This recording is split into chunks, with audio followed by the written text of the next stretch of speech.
கிச்சன்ல வேலையை பார்த்துட்டு இவங்களுக்கு சாக்ஸ் எடுத்து கொடுக்கறதும் இவங்களோட காரியங்களை கவனிக்கிறதும் மனைவிக்கு இன்னும் கடினமா இருக்கும். ஆனா என்ன சொல்வாங்க அங்க உட்காந்துட்டு, என்ன புருஷனுக்கு இதை கூட செய்யக்கூடாதா? இதெல்லாம் உலகத்துல நார்மலா நடந்துட்டு இருக்கிற காரியங்கள். சில விஷயங்களை பாராட்டுவது, புதிய முயற்சிகளை ஊக்குவிப்பது, இதெல்லாம் ஒரு ஆரோக்கியமான குடும்பத்திற்கு ஒரு நல்ல ஒரு வழிகாட்டியா இருக்கும். நகைச்சுவையாக பேசுவது, கணவன் மனைவி கிட்ட அப்படியே உட்கார்ந்துட்டு சின்ன அப்படியே ஜோக்கு பேசிட்டே இருந்தீங்கன்னு வைங்களா, அவன் எவ்வளவு பெரிய வேலைனாலும் ஈஸியா செஞ்சு முடிச்சுட்டு போயிடுவா. செலவுகளை குறைக்க ஆலோசனை சொல்வது, அவங்க அவங்களுடைய பெருமையை பேசாம இருக்கணுங்க. எங்க அப்பா வீட்டுல இப்படி இருந்தேன், எங்க அம்மா வீட்டுல இப்படி இருந்தேன், எங்க அப்பா என்னை இப்படி பாத்துக்கிட்டாரு, ஆனா இங்க வந்து நான் இவ்வளவு வேலை செய்யறேன் அப்படின்னு சொல்கிற அந்த தன்னுடைய பெருமையை பேசாமல் இருந்தாலே நிறைய நேரம் குடும்பத்துல பிரச்சனை வராது.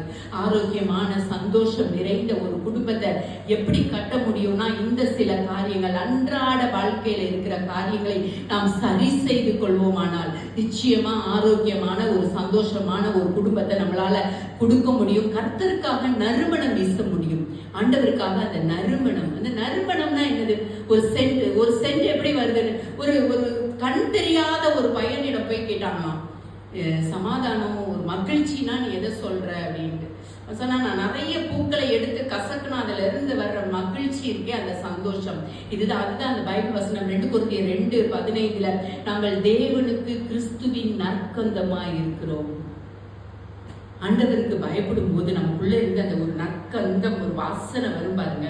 அது நம்ம குடும்பம் முழுவதும், நம்முடைய வீடு முழுவதும், நம்முடைய அறைகள்ல, நம்முடைய சுற்றி இருக்கிற இடத்துல நம்மளை நிற்கும் போதே அந்த நறுமணம் வீசிச்சின்னு வைங்களேன், அந்த குடும்பத்துல நிச்சயமா மகிழ்ச்சி வீசும், சந்தோஷம் வரும். அதனால நம்ம தேவனுக்கு கிறிஸ்துவின் நற்கந்தமாய் மாற இன்றைக்கு முயற்சி செய்வோம். நிறைய நேரம் பாவத்துல விழுந்து விடாதபடிக்கு கர்த்தருக்கு பயப்படுதல் இருந்துச்சுனாலே நம்ம அந்த ஞானத்தின் ஆரம்பம்ன்ற மாதிரி ஆண்டவருக்கு பயப்படும் போது நம்மளை சுற்றி அந்த நறுமணம் வீசக்கூடிய பெண்களாய், ஆண்களாய், குடும்பத்தை கட்டுகிறவர்களாய், உங்க குடும்பத்துல எந்த பூவை கொண்டு நீங்கள் நறுமணத்தை வீச வைக்க போறீங்களோ தெரியாது. ஆண்டவர் அதான் கல்வாரி சிலுவையில அவருடைய ரத்தத்தை சிந்தி அந்த நற்கந்தமாய் உலகம் முழுவதும் உள்ள பாவத்தை தூய்மையாக்குவதற்காக தன்னுடைய ரத்தத்தை சிந்தினார்.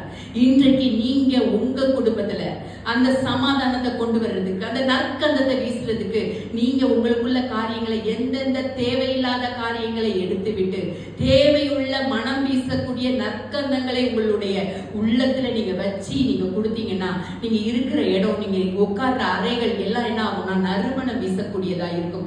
அப்படிப்பட்ட ஆசீர்வாதத்தை ஆண்டவர் உங்களுக்கு தந்தருவாராக. கண்களை மூடி ஜெபநிலை கடந்து செல்வோம். நல்ல ஆண்டவரே, அப்பா உமக்கு நன்றி செலுத்துகிறேன். இந்த ஆரோக்கியமான குடும்ப உறவை அப்ப எப்படி பராமரிக்கணும் அப்பா? அப்ப நிறைய குடும்பத்துல குட்டி பழக்கம் ஒரு வேறா இருந்து